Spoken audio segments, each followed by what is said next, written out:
Hi guys.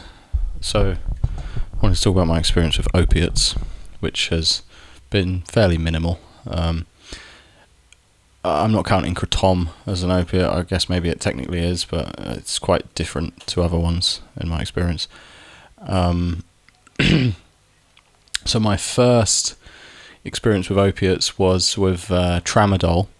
My friend had a broken leg and he had some tramadol, and we were smoking weed, and he was saying how, like, you know, these painkillers he was on for his broken leg were getting him really fucked up, and I was really intrigued to try it. But at this time I was pretty like naive about drugs and a bit still like kind of like scared of them and stuff. So I was like, even just to take 2 of these, which is a dosage you can be given, you know, for pain, that's a dose that, you know, doctors will prescribe you. It's not anything crazy. I was still a bit like nervous to take it, but anyway I did, and we were playing Call of Duty, and then suddenly I just started to feel kind of fucked, and sorry, I just ate some pretty spicy food. We were playing Call of Duty, and then I just started feeling really fucked, and I went home and smoked weed, and it was probably, a lot of it was placebo effect, but I remember thinking it was amazing, and I felt so good, and I was smoking so much, and sorry, I was listening to this song called Let It Flow by Spiritualized. It's an amazing song. I think it's about like heroin and stuff, which is pretty funny because I was taking tramadol. It's not even remotely comparable to heroin, but in my mind I was like, you know, whatever, yeah. So I was sorry, this constant throat clearing will stop soon. I was I was like having this like classic opiate experience, which it wasn't really, but anyway, I then got quite into tramadol, and I don't remember how soon after, but I went back home to where I was living in London at the time, and I went back there and I ordered some from some Indian pharmacy online, and my intention was to sell it. I'd been watching like Breaking Bad at the time, and I was thinking like, yeah, I'm going to start selling tramadol, and I'm going to fucking, and obviously there's no market whatsoever for tramadol. I think the extent of my attempt at selling it was to go to my weed dealer and be like, hey, I've got some tramadol, do you want to like buy it and you can sell it to people? And he was like, I don't know what the fuck that is, bro, get on my face, yeah. I was like, oh, okay. And so I had all this tramadol, and my friend bought some, but I just basically started taking it myself, and sorry, it was a bad idea because I got pretty hooked on it like for a short period of time. And the thing with tramadol is it's serotogenic as well. It's not just an opiate, but it's one of the few opiates that's also like an SSRI or something that has an effect on your serotonin receptors. So it's really nasty stuff. And I was taking a lot of it. My friend was not that into it. He bought some, but we were taking a lot of MDMA concurrently. Not in combination, but, you know, at the weekend I'd take MDMA, and then all week I'd be drinking and taking tramadol. So I was fucking depressed, like seriously depressed. And I used to enjoy taking it, but I would take so much of it that I would start like pouring with sweat, because the opiate high is quite subtle, I guess, depending on which ones you take. And so I would take so much that I would start to just like pour with sweat, and I'd get really like nauseous, and I would get to a point where I had to just stay completely still. I couldn't move, because if I moved I felt like I'd throw up, so I had to just like sit there and just sweat. And I kind of enjoyed it. I don't know why. I sort of enjoyed the feeling of like fighting off the urge to be sick and just not moving. That's always my strategy. If I get really nauseous, I feel like I'm going to be sick, I just don't move at all. Now I would probably just try and make myself sick to get it over with, but then I was like, I really didn't want to be sick, so I would just sit there on the sofa, like, I'm talking like pouring, you know, and you feel like streams of it, like a fucking cartoon. And there were there were times when I would like, I remember one time I tried to have a wank on it for like 4 hours or something, or 5 hours. It was really insane. Like, it was literally that long. Like, I was a really weird person at this time. Now I would obviously just, you know, give up and do something else. But I think what happened was it kind of escalated, because the longer it went on, the more I was like, I can't stop without coming. Like, I have to come, because otherwise I've wasted 3 hours, and it kept getting more and more time kept going by. And obviously it's not a good drug for wanking or having sex. It's like, an opiate, so it makes you fucking numb. So it was really stupid, but I was determined to come, because my life was so centered around like sort of trivial like doses of pleasure, back then. And I didn't even come in the end. That was the thing. I spent like 4 or 5 hours wanking and I didn't come. I just couldn't. And that was like, I felt really depressed after that. Even for the next few days, I just kept thinking about it and thinking like, what am I doing? What is my life?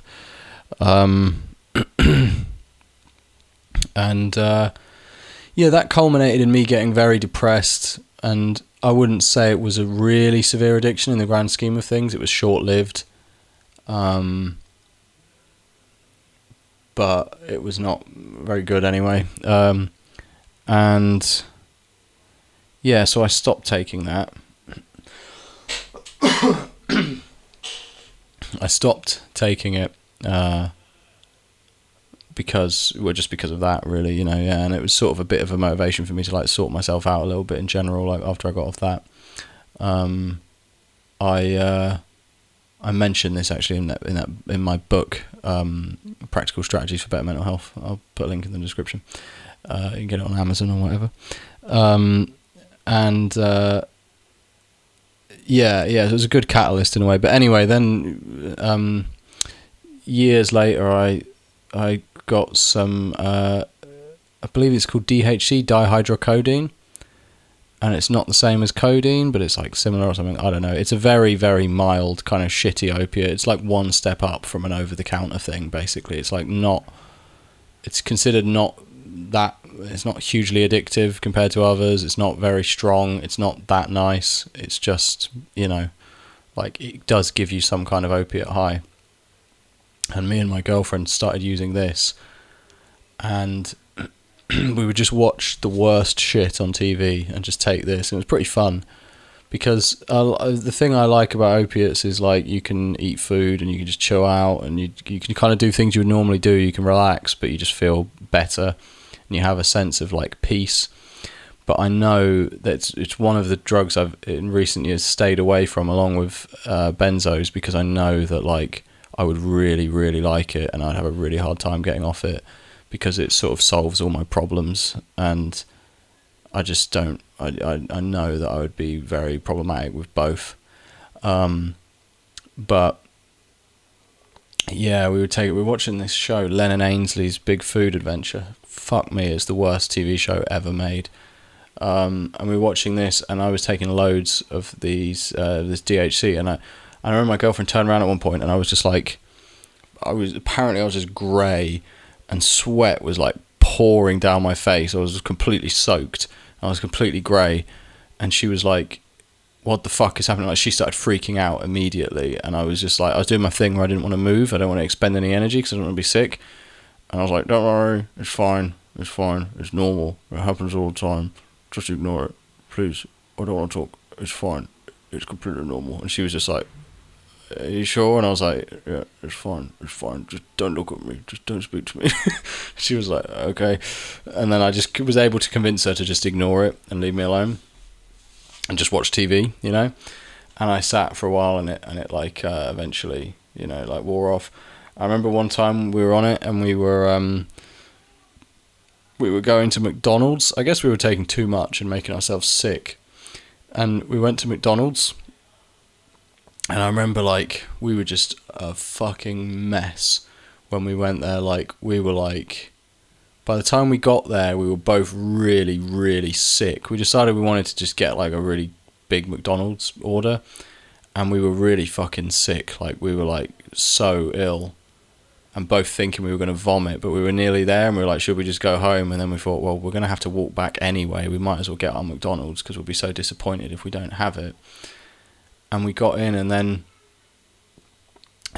she had to sit down, and she started just like not freaking out, but like she just had her head in her hands, and she was just like, oh, and like couldn't really move. So I had to go over and do the order, And I remember going over, and it was like literally, I'm gonna fucking throw up everywhere in McDonald's. Like, we were a mess, and people were like staring at us, and we were like I was having to like hold on to things, and I was just dripping sweat everywhere, and like then I had hair, so my hair was like soaked with sweat, and just like holding on to things, and I think I had hair actually. Maybe I'm misremembering. And holding on to things, and the woman called us over because it was when you get a ticket and they call you over to get your order, and she called me over, and I was just like thinking like, I can't do this, I can't even fucking move, and I went over and she was asking me questions like, and she was just doing the whole, she was trying to do good customer service, but to me at the time it was like, I just fucking want my McDonald's, like, and she started being like, do you want this or that? And I was like, I just want McDonald's. And she was like, do you want sauces? And I was like, yeah. And she was like, what sauces? I was like, I was just trying to like signal to her, like, just give me anything. I can't speak. Just fucking put sauce in. And she was like, well, which sauces? Like ketchup, barbecue. I was like, I was just like, all of them.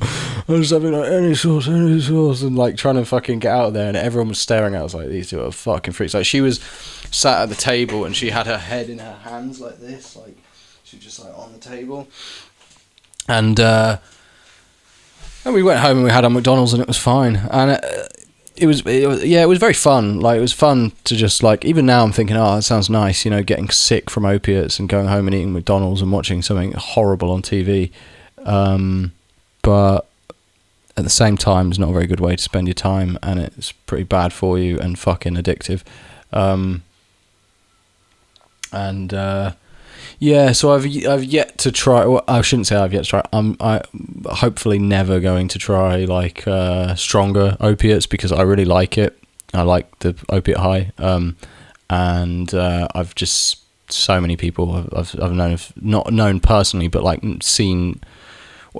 So much of the time when you read comments online and stuff from someone who's got a really bad drug problem, it's opiates, and obviously like there's a big fucking crisis going on at the moment. Clearly they're extremely addictive, even for normal people, and it's fucking sad. It's actually really, really sad, and just I don't want to be one of those people.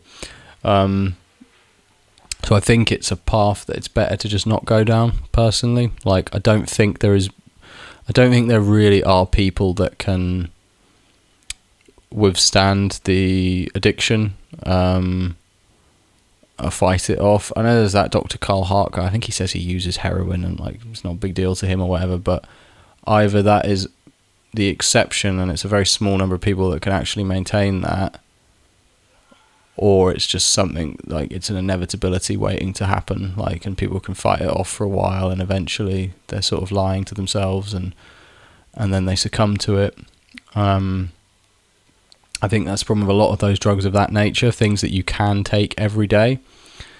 That's the problem with them. And I know that a lot of people say, like with heroin and stuff, it's not that, it doesn't seem like a big deal at first because it's pretty chill and you don't really feel, you just feel like normal but just really good, and you just think like, I can do this is fine, this is not going to be a problem. And it becomes a problem before you've even realised it is, and then you realise it when it's too late. And I've had that experience with some substances in the past. I think it's a very real dynamic, and that is what causes a lot of people, I think, to just suddenly enter the next kind of stage of addiction where it's like, completely out of control. So for that reason I'm keen to avoid opiates generally, but they're fucking fun. I like them. So it's a shame that they seem so addictive. Anyone has any experiences, feel free to share them in the comments. Sorry, it's probably not the best video. I don't know, I'm a little bit, I just had my lunch. I think I'm just a bit tired or something, I don't know. But yeah, cool. Take care.